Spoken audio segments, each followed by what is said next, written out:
राज्याचे लोकप्रिय उपमुख्यमंत्री एकनाथ शिंदे साहेबांनी ठाणे महापालिका क्षेत्रामध्ये विकास कामांसाठी जो काही निधी उपलब्ध करून दिला होता त्या निधीचा आढावा घेण्याकरता महापालिकेमध्ये एका बैठकीचे आयोजन करण्यात आले होते आणि त्या बैठकीला विविध स्तरावर चर्चा झाली।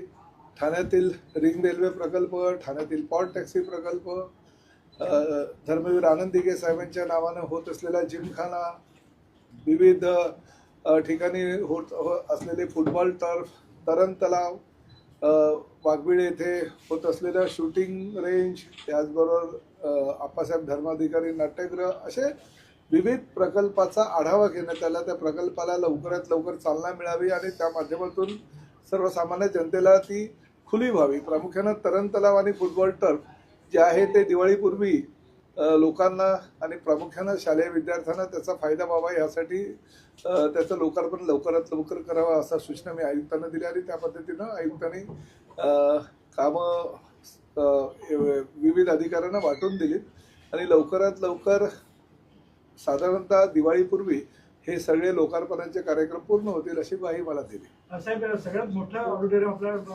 ठाणे होणार राज्यातलं, त्याच्याबद्दल काय? षण्मुखानंद नाट्यगृह सगळ्यात मोठं नाट्यगृह म्हणून मुंबईत परिचित आहे। साधारण 2700 सिटिंग कॅपॅसिटी असल्याचे नाट्यगृह आहे आणि आपण राज्यातलं सगळ्यात मोठं असं म्हणता येणार नाही, परंतु जवळजवळ 2500 असं क्षमतेचं आणि 252 कोटी रुपये खर्चाचं नाट्यगृह वाघबीळ येथे सुविधा भूखंडावर उभारतोय। राज्य शासनानं सर्व पैसे 252 कोटी 80 लाख रुपये हे ठाणे महानगरपालिकेला देण्याचं मान्य केलं आणि त्यानुसार त्याचे GR सुद्धा पब्लिश झालेले आहेत। निविदा प्रक्रिया लवकरात लवकर करण्याच्या सूचना म्हणजे आठवड्याभरामध्येच त्या निविदा प्रक्रिया होतील असं आश्वासन मला आयुक्तांनी आता दिलेलं आहे।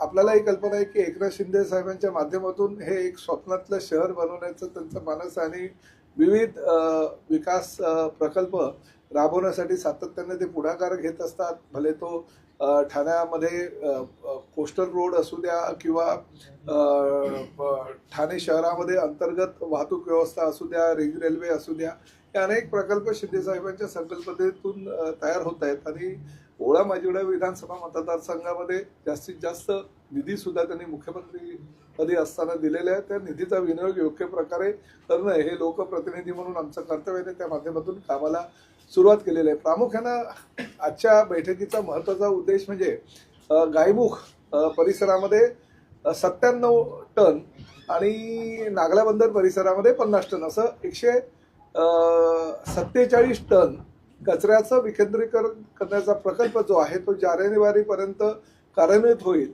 आणि हा पहिला प्रकल्प आहे की राज्य शासनाच्या निधीतून तो प्रकल्प 150 टन कचरा म्हणजे प्रामुख्याने घोडबंदर रोडचा सर्व कचरा हा एकाच ठिकाणी जमा केला जाईल आणि त्या माध्यमातून त्याचा खत प्रकल्प होईल आणि त्या कचऱ्याचं विकेंद्रीकरण होईल। त्यामुळे शहराच्या दृष्टिकोनातून हा अत्यंत महत्त्वाचा प्रकल्प आहे।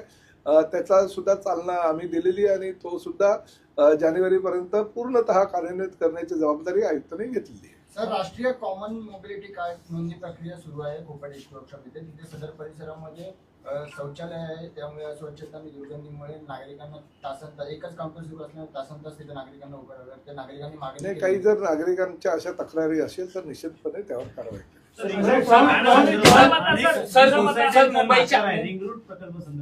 एक गोष्ट तेवढीच खरी आहे की बघा, सोसायट्यांमध्ये राहणारे लोकांना त्यांच्याकडे मोठमोठ्या गाड्या असतात।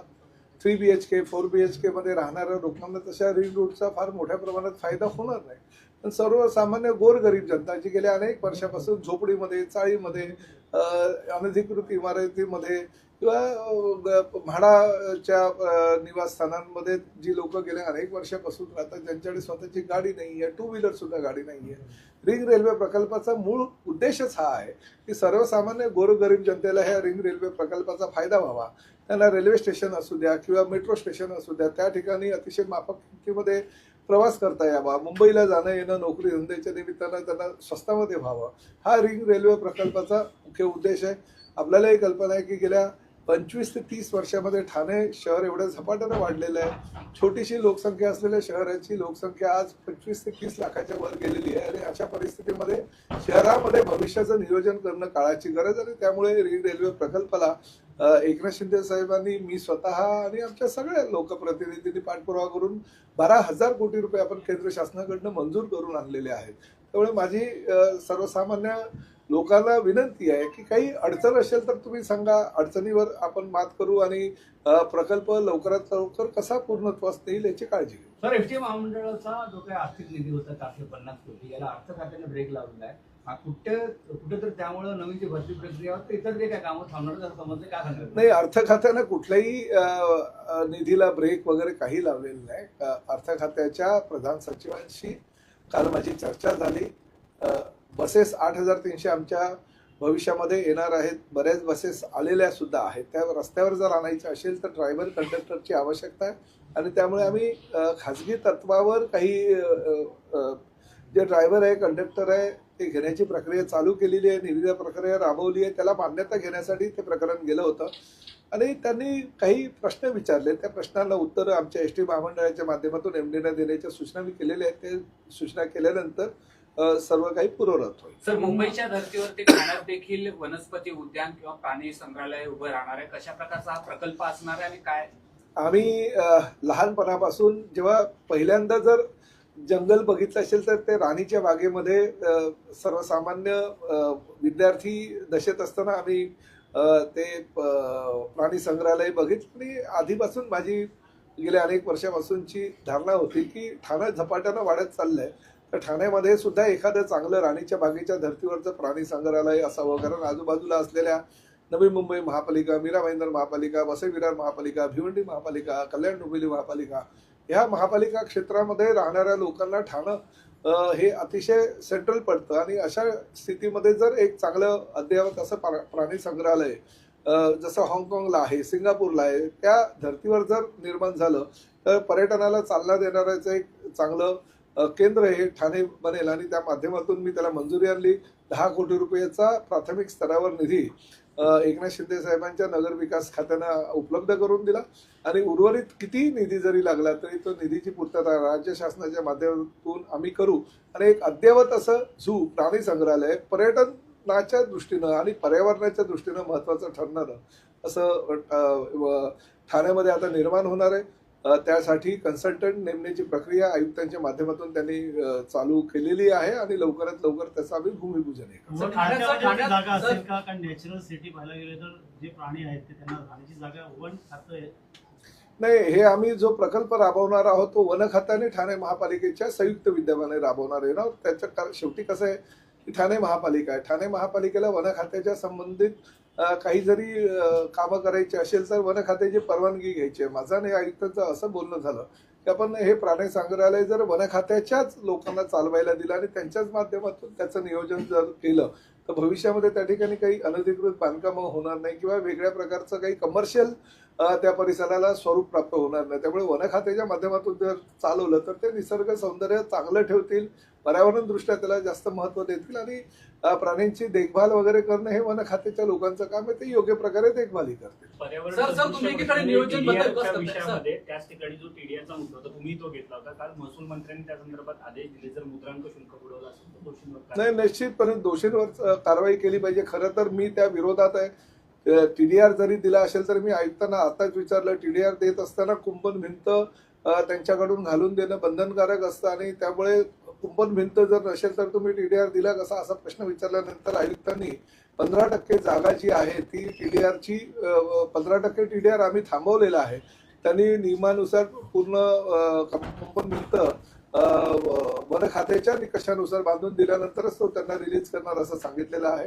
पण आता ठीक आहे, माननीय न्यायालयाच्या निर्णयानुसार तो टीडीआर दिला गेला आहे, परंतु तो टीडीआर गेल्यानंतर ठाण्याचं फार मोठ्या प्रमाणामध्ये लोड वाढणार आहे आणि त्या लोडमुळे आपल्याला आपल्या ज्या सुविधा सर्वसामान्य जनतेला द्यायच्या आहेत त्याच्यामध्ये वाढ करावी लागणार ही वस्तुस्थिती आहे.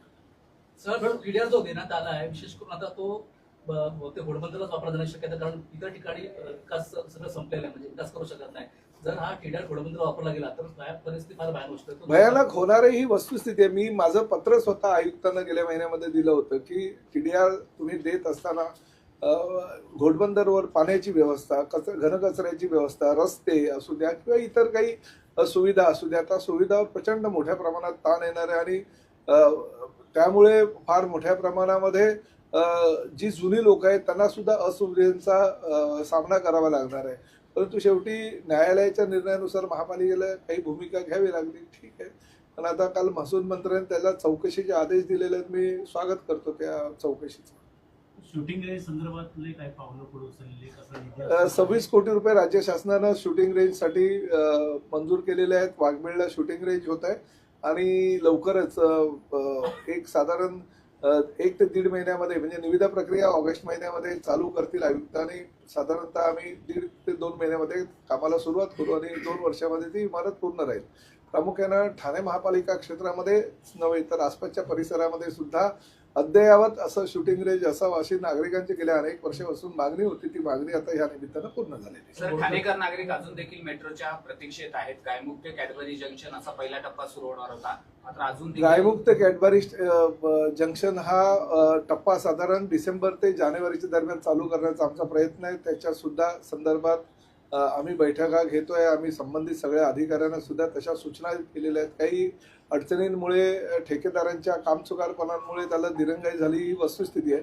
परंतु नवीन वर्षाची सुरुवात ठाण्याच्या मेट्रोच्या माध्यमातून चालू आहे. सर, खड्ड्यांचा पुन्हा घोडबंदरवरती मोठ्या प्रमाणात उड्डाणपूल असेल किंवा एकत्रितकरण केलेले असेल, खड्डे आहेत त्या संदर्भात आता बघा, दरवर्षी ते खड्डे होतातच हे नाकारता येणार नाही. आम्ही लोकप्रतिनिधी म्हणून गेल्या अनेक वर्षापासून काम करत असताना खड्डे आणि महाराष्ट्रातल्या अनेक महापालिका याचा संबंध फार जवळनं बघितलेला आहे. परंतु ज्या ज्या ठिकाणी खड्डे होतील त्या भरण्याच्या सूचना तर आयुक्तांना केलेल्या आहेत, परंतु त्वरित त्यावर कारवाई करण्याच्या सूचनाही मी केल्या. त्यामुळे ते खड्डे लवकरात लवकर भरले जातील असे आयुक्तांनी मला आश्वासन दिले. ठाण्यामध्ये अंतर्गत वाहतूक कोंडी वाढत चालली आहे.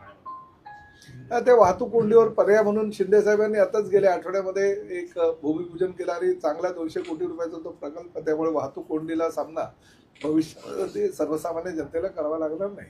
भिवंडीमध्ये दुर्घटना घडलेली आहे, 9 जण मृत्युमुखी पडलेले आहेत. त्या इमारतीला नोटीस दिली होती, तरी सुद्धा अशा ठाण्यात अनेक इमारती ते धोकादायक आहेत. अजून भिवंडीतील इमारतींचा प्रश्न असा होता, ती धोकादायकच इमारत होती. परंतु धोकादायक इमारत असताना ती जनतेनं म्हणजे जिकडे राहणारे नागरिक होते त्यांनी खाली पण केली होती. परंतु काही सामान घ्यायला गेलेले नागरिक त्या इमारतीमध्ये अडकले आणि परत ती इमारत तोडणारे जे कामगार आहेत ते सुद्धा त्या ठिकाणी अडकले गेले. त्यामुळे एवढे लोक मृत्युमुखी पडले.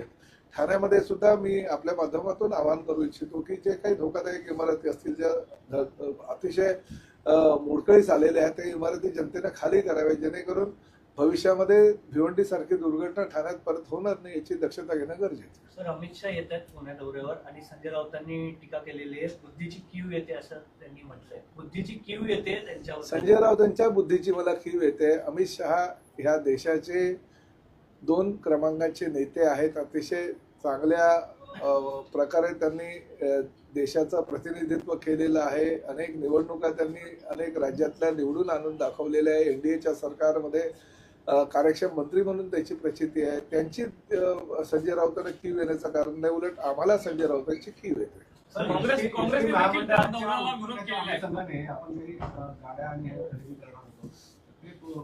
एसटी महामंडळाच्या उत्पन्नाचा स्रोत वाढवण्याच्या दृष्टिकोनातून 8,300 गाड्या आपण घेतोय. त्या 8,300 गाड्यांपैकी 3,000 गाड्यांच्या निविदा प्रक्रिया पूर्ण झालेल्या आहेत आणि जवळजवळ 1600 ते 1700 गाड्या आमच्या ताफ्यातही आलेल्या आहेत. उर्वरित गाड्या या दिवाळीपर्यंत ताफ्यात येतील आणि अजूनही 5,000 गाड्यांच्या निविदा प्रक्रिया आमची निश्चित झालेली आहे आणि त्यानुसार पुढल्या 6 महिन्यामध्ये अजून 5,000 गाड्या येतील आणि त्यासाठी त्या गाड्या संपूर्ण आल्यानंतर एसटी राज्याच्या कानाकोपऱ्यामध्ये पूर्वीप्रमाणे पसरेल आणि चांगलं उत्पन्नाचा तो स्रोत निर्माण झाला असल्या कारणानं आर्थिक उत्पन्नामध्ये सुद्धा आर्थिक स्रोत सुद्धा आमचे अतिशय चांगले होते. नाही, ह्या 8,300 ह्या डिझेलच्या आहेत, परंतु बाकी 20,000 गाड्या ज्या आहेत 2035 पर्यंत सगळ्या इलेक्ट्रिक आहेत. सर, शासनाच्या नमो टॅक्सीमुळे कुठेतरी ओला उबरवाल्यांच्या व्यवसायावरती प्रश्नचिन्ह उपस्थित नाही हो, असं होणार नाही. प्रवासी संख्या दिवसेंदिवस वाढत चाललेली आहे. उलट माझं असं म्हणणं आहे की नमो टॅक्सी असू द्या किंवा छावा राईड असू द्या किंवा भारत टॅक्सी असू द्या, ह्या ज्या शासनाच्या धोरणानुसार चालणाऱ्या जर टॅक्सीज आहेत त्या रस्त्यावर उतरल्यानंतर ओला, उबेर, रॅपिडो सारख्या ह्या कंपन्यांना सुद्धा कुठेतरी प्रवाशांच्या बरोबर खेळता येणार नाही, प्रवाशांना सुरक्षित वाहतूक त्यांना द्यावे लागेल. तर ठाण्यातला क्लस्टर प्रकल्प असेल त्याच्यावर जरांगे यांचं आंदोलन आहे, त्यामुळे कुठेतरी अंतर्गत वाद आहे शिवसेना आणि भाजप यांच्यामध्ये असं वाटतंय. नाही, जरांगे यांचं आंदोलन जरांगे पण आंदोलनाचे हात दिलेले जरांगे क्लस्टरसाठी. सर 29 ऑगस्ट पासून अंतरवाली सराटीत आंदोलन करणार असल्याची घोषणा जरांगेंनी दिली आहे. त्याचप्रमाणे सगळ्यांनी सामील व्हा असं त्यांनी आवाहन केलं. माननीय मुख्यमंत्र्यांनी जरांगे साहेबांना आवाहन केलेलं आहे की अजूनही काही मराठा समाजाच्या ज्या काही गोष्टी असतील त्या आमच्याशी चर्चा करू, चर्चेनंतर मार्ग काढू. आणि हे महायुतीचं सरकार आहे, ह्या महायुतीच्या सरकारनं मराठा समाजासाठी जेवढं काही करता येईल तेवढं केलं आणि भविष्यामध्ये अजूनही जर काही गरज असेल तर त्या आम्ही करायची तयारी महायुती सरकारचे आहे आणि त्या माध्यमातून मुख्यमंत्री त्यांच्याशी संवाद सुद्धा साधतात. सर सध्या एफडीआयची कारवाई सगळीकडे चालू आहे, मात्र एफडीआयने रिपोर्ट दिले 98% मंत्र्याची कॅन्टीन साफसुथरी आहे. मात्र हायकोर्टाचे वकील आणि एफडीआय सध्या आता तपासणी करतात, आता विधान भवनामध्ये देखील जाणार आहे. जाऊ दे, सगळीकडे जायला पाहिजे. शेवटी काय फक्त एफडीआयची कारवाई होत असताना ती जागेवर होली पाहिजे. म्हणजे विधान भवनात गेल्यानंतर जास्त प्रसिद्धी मिळते, मंत्र्यांच्या किंवा आमदारांच्या खासदारांच्या रेस्टॉरंटमध्ये गेल्यानंतर अजून जास्त प्रसिद्धी मिळते, किंवा हायकोर्टाच्या दालनात गेलो म्हणून जास्त प्रसिद्धी मिळते, किंवा अजूनही जे काही मंत्री करायला लागलो तर ते अजीर्ण होतं. त्यामुळे मला असं वाटतं एफडीआयची कारवाई जी खरोखर कौतुकास्पद आहे. मी स्वतः तुकाराम मुंडे यांना फोन करून त्यांचं कौतुक केलं, परंतु मला कधी कधी असं वाटतं की काही लोक प्रसिद्धीसाठी ते करतात, ते करता कामा नये.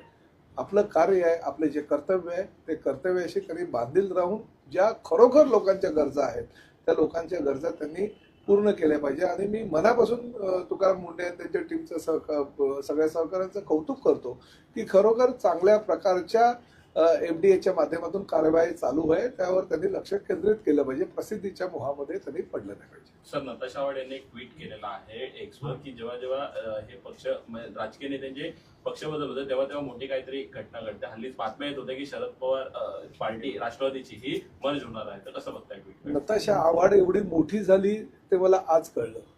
ट्विट म्हणजे तिने ट्विट केल्यानंतर की तिच्याशी चर्चा करतो आणि तिच्या मनामध्ये नक्की काय आहे हे तिच्याशी चर्चा करून निर्णय घेतो.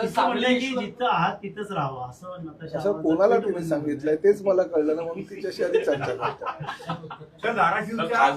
तिने शरद पवार साहेबांना तशा सूचना केलेल्या आहेत की रोहित पवार यांना सूचना तशा केलेल्या आहेत की आमचे अतिशय जिवलग जवळचे मित्र जितेंद्र आव्हाडांना तशा सूचना केलेल्या आहेत. ते मला बघायचंय.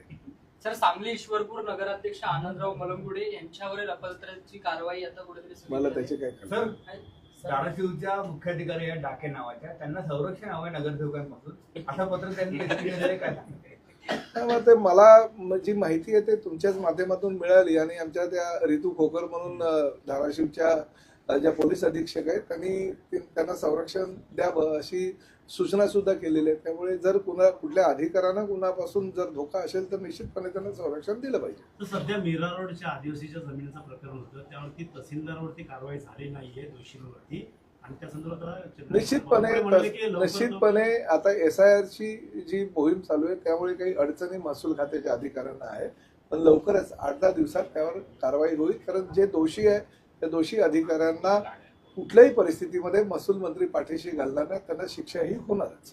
ठाण्याच्या धरणासंदर्भात काय पुढे प्रगती झाली का?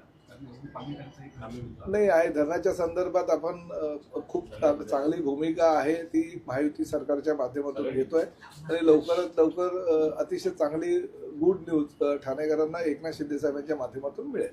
सर, महापालिकेत अधिकार जे आहेत सभागृह नेते असतील किंवा नेत्यांना आता गाड्या देण्यात आलेल्या आहेत. एकीकडे मुंबई महापालिकेमध्ये नवीन गाडी खरेदीवरती वाद सुरू असताना आता ठाणे महानगरपालिकेने देखील 4 पदांसाठी नवीन गाड्या घेतल्याचं पाहायला मुंबईत विरोध करतात. मला त्या कल्पनेची त्याची काही माहिती नाही.